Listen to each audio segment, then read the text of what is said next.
After getting the platinum on LEGO The Skywalker Saga, I wasn't quite ready to leave the Star Wars universe.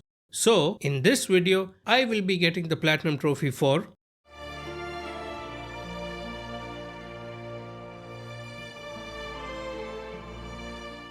with over 50 hours of gameplay and a whopping 54 trophies to collect, I experienced an emotional roller coaster of a story, epic boss fights, bugs and game crashes, and frustrating challenge rooms. The game does contain huge spoilers, but I will be sure to warn you in advance. We kick off on Coruscant, where everyone's favorite Ginger is trying to take down a senator trading Jedi secrets with the Empire. And at this point, we get a feel for the combat, force powers, parkour, and board. I mean, we meet board, not get a feel. After finally catching up with the senator, we run into some trouble. Who the hell is that?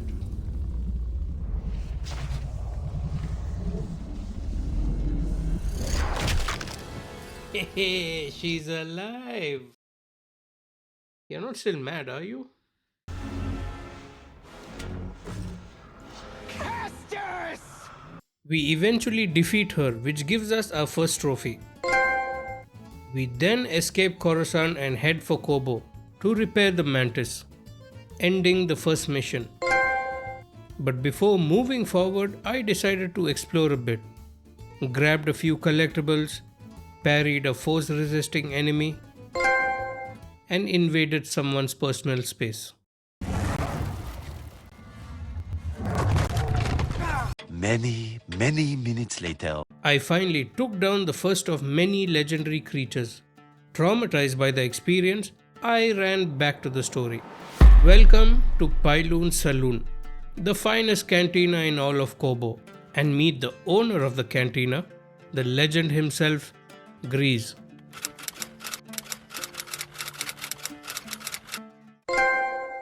Grease then gives us access to the tunnels beneath the saloon to find parts for the Mantis. And while exploring, I meet an injured little bogling. Felt bad for the guy, so I thought I'd check on him. We also meet Z, an old Republic droid trapped for centuries. We escort her back to the saloon, where she asked us to complete the mission she was sent on 2 freaking centuries ago. Apparently, this kind of mission can stay active for 200 years. And the mission? To open the forest array. And while doing so, we come across a Jedi in a Bacta tank. And thanks to Cal's brilliant choice to release that Jedi, we had a boss fight on our hands. A fairly easy one if I'm being honest. Past made present. Another trophy. We then head back to the saloon to give the gang some good news. Oh, and also to use the toilet. What? Don't judge me. It was a long mission.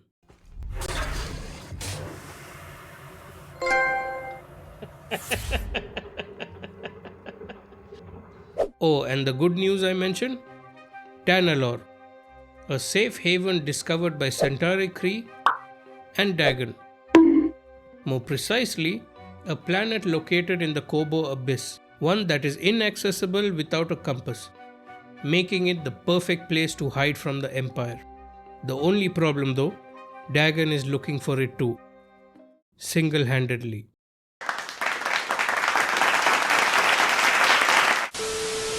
To beat Dagon to the compass, Cal and the crew headed to Jeddah to talk to the resident expert on all things Jedi, Seer Junda. But before that, I got 3 trophies. 1 for meeting Merrin, 1 for getting Merrin to assist me in combat. Finally, the missable trophy, you got a friend. And 1 for dressing up to impress her. Once we brief them on the situation, Master Cordova gives us 2 leads to find the compass, Dagon's retreat in Kobo, and a lab he frequents on Shattered Moon.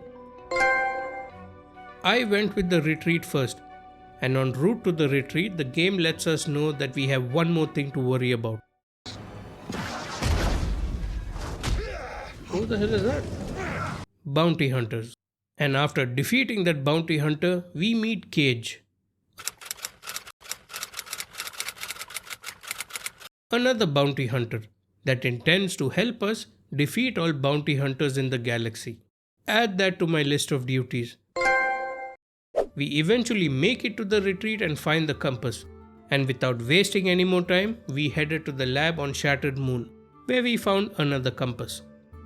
Took both of them to Cordova, and he tells us they are damaged beyond repair.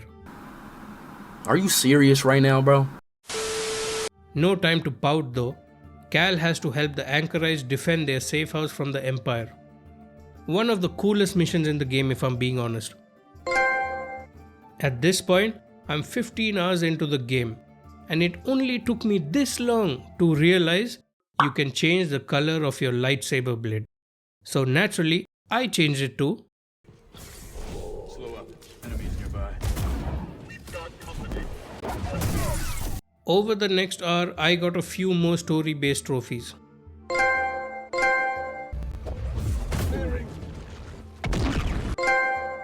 And a few more trophies from the open world. For helping a pit droid free his ship. For traveling 500 meters using creatures. And for trading 25 collected items. Before confronting Dagon for the final time. Oh, by confront I meant stare at, awkwardly. Anyways, let's try this again. I confronted Dagon for the final time. And eventually defeat him using Jedi mind tricks. And you are no Jedi.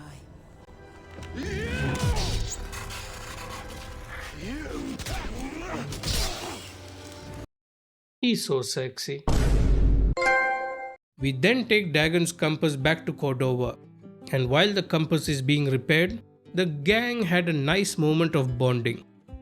Bode gave Cal a hug, Grease made some tea, Seer made a toast, and Marin did something. Things seem to be going Cal's way for a change. Okay, pause. Major spoilers incoming. If you haven't played the game yet, I suggest you skip to this timestamp. Right when Cordova fixed the compass, the Empire attacked the base. But the base was well hidden, so how did they find Cal? No. Bode's a double agent? I'm really sorry about this. That's right, folks. Turns out he's been working with the Empire. I can't even begin to tell you the shock I was experiencing.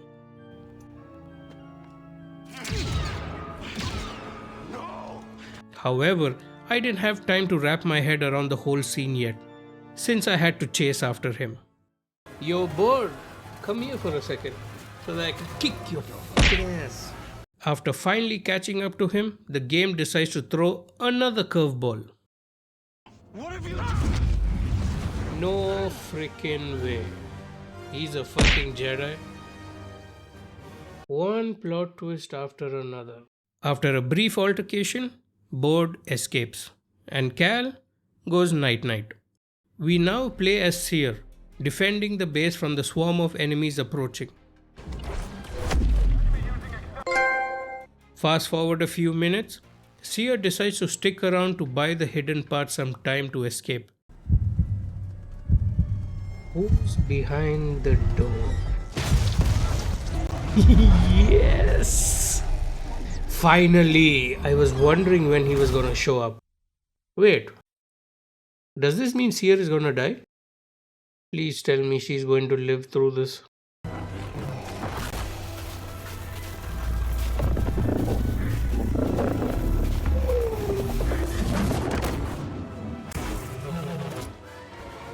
And after what seemed like an eternity of epicness, what I feared most came true. Ah, damn. Kinda expected that, but so not prepared for it. This sucks. This is so goddamn sad. Respawn really did toy with my emotions in this mission. I'll definitely be thinking of this the whole day. Jesus Christ. Cal and the crew eventually track Bode to Nova Garan, the very same place he has been hiding his daughter, Kata. You see, Bode cut a deal with the Empire to keep Kata safe, and in return he works for them. But once he learned of the compass, he intended to betray the Empire and run to Tanalorr with Kata. Bode was desperate. Stupid, but desperate. Once we sneak into his quarters, we find Kata instead. And after a brief conversation, Bode takes Kata and flees, setting the dogs loose on us. Enter curveball number 3. Embrace his darkness? This is sick!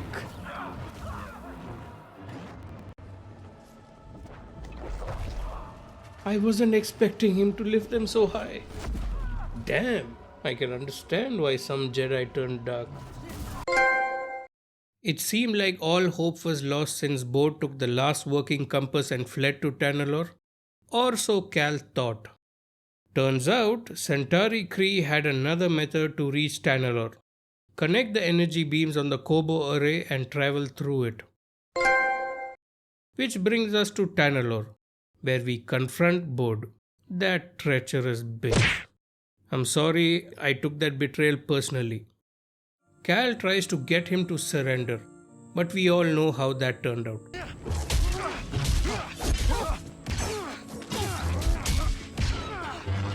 Even though Cal defeated him, he couldn't bring himself to end Bode's life. Just kidding. As emotional and glitchy as it was, the game had me hooked from start to finish. I almost envy the people who got to experience it for the first time. Such an amazing story. With that being said, we now begin the grind. In this step of the journey, I need to defeat 13 legendary creatures, 16 bounty hunters, collect 12 fishes for the aquarium in the cantina, and plant 10 seeds in the garden. Truly a Jedi experience. I spent the next few hours tracking down and defeating bounty hunters. Again and again and again until I was left with just one more. Jo the cannibal. And once I defeated her, I headed back to Cage. Before we move any further, spoiler number 2. You know the drill, skip to this timestamp if you don't want to watch it. After defeating all the bounty hunters and talking to Cage, we find out Cage played us. Oh, that's a good trick. Being a bounty hunter herself, she just wanted to claim the bounty on our head. And all she wanted was the competition out of the way, which we helped with. So yay us. I swear this game loves betrayal. And as all of you can imagine, this led to a boss fight. To be honest, it wasn't nearly as cool as I wanted it to be. The cool moment, however, followed soon after.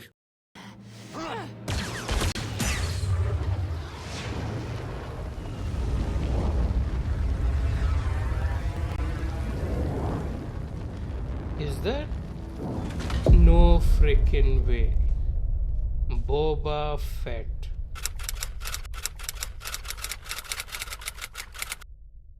What's up, Boba? Huge fan, by the way. You cool dog, you. He was not there to capture us. He was there for Cage the traitor. Talk about a cinematic experience. I feel like I'm in a Western movie right now. By this point, I was fangirling quite hard. In fact, I spent nearly 10 minutes just staring at the guy after the mission was over. So let's just move on to the next task. I intended to collect a few priorite shards before going after the legendary creatures, but the game had other plans. You see that priorite shard? That single shard led me to a world of pain. I hear you.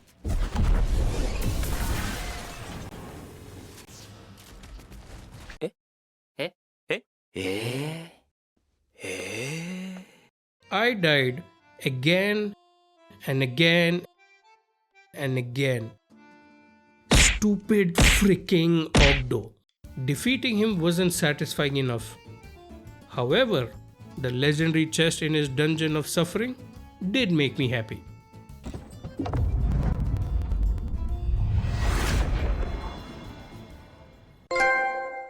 While on my journey to defeating all legendary creatures, I got some miscellaneous trophies along the way. One for using an enemy to defeat the same enemy type. One for customizing BD, the blaster and the lightsaber. One for maxing out 3 skill trees. And one for... I really hated that trophy. And now for the final legendary creature which is located in Jeddah. Sutaban. Ichiban for men. After defeating it, I got 2 trophies. For scanning all enemy types across the galaxy. And for defeating all legendary creatures. Pyrite shards aren't the only things spread across Kobo. We also have seeds. Lucky for us, we need to collect only 10. And after collecting all 10, I headed to the garden and planted them. Now all we do is wait. The last task in this step is fishing. For the trophy max capacity, we have to recruit people to join the cantina. One of those recruits is Scuba Stev.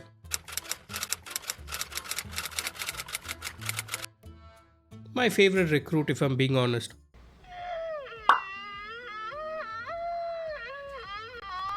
You'll find him in different parts of the galaxy, close to a body of water. Approach him, talk to him, and he goes fishing. You'll even find him in not so fun places. Enter Funky Caverns. In a word, humbling. So humbling in fact, it left me with 1 HP. And the only reason I didn't die? I'm just such a good... That doesn't count. Which finally brings us to Jeddah, location of the last fish I needed for the aquarium. For the collectible portion of the video, I need to collect all Pyrite shards, complete all Jedi chambers, and the most rage-inducing collectible, 4 stairs. I'll talk more about those later. While working on collecting a Pyrite shard, I came across a glitch. I wasn't planning on including the glitches, but this one I just had to.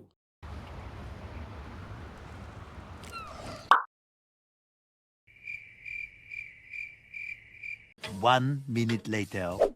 Get up!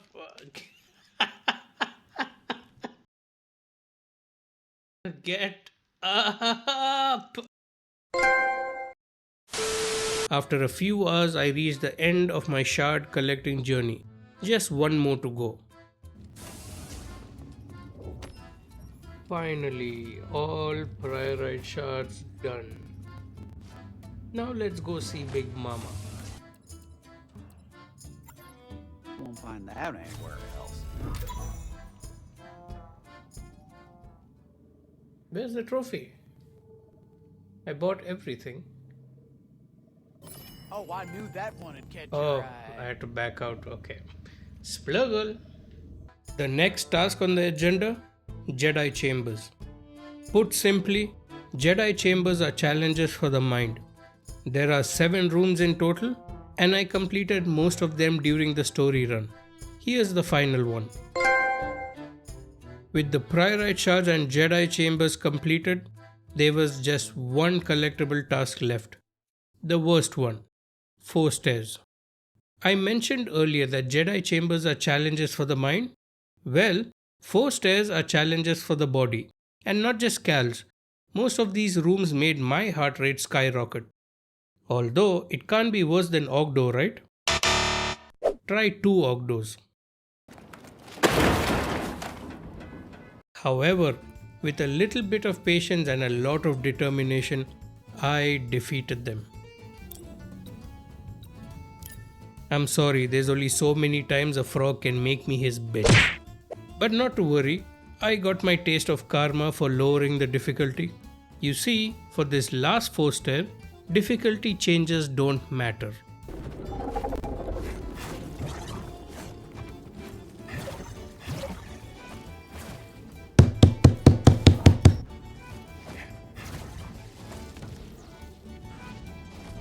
No, shh! Son of a... Come on, I went through that.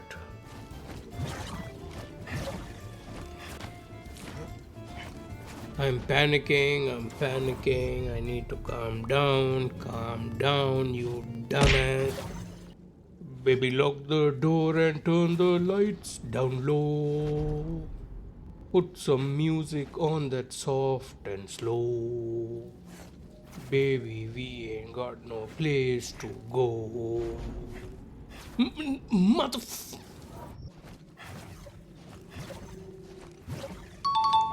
Get me the hell out of here.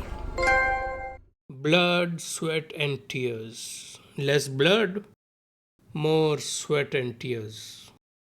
That was awful. With all the difficult, story and grindy trophies out of the way, all I had left were fun miscellaneous trophies, most of which were combat related ones.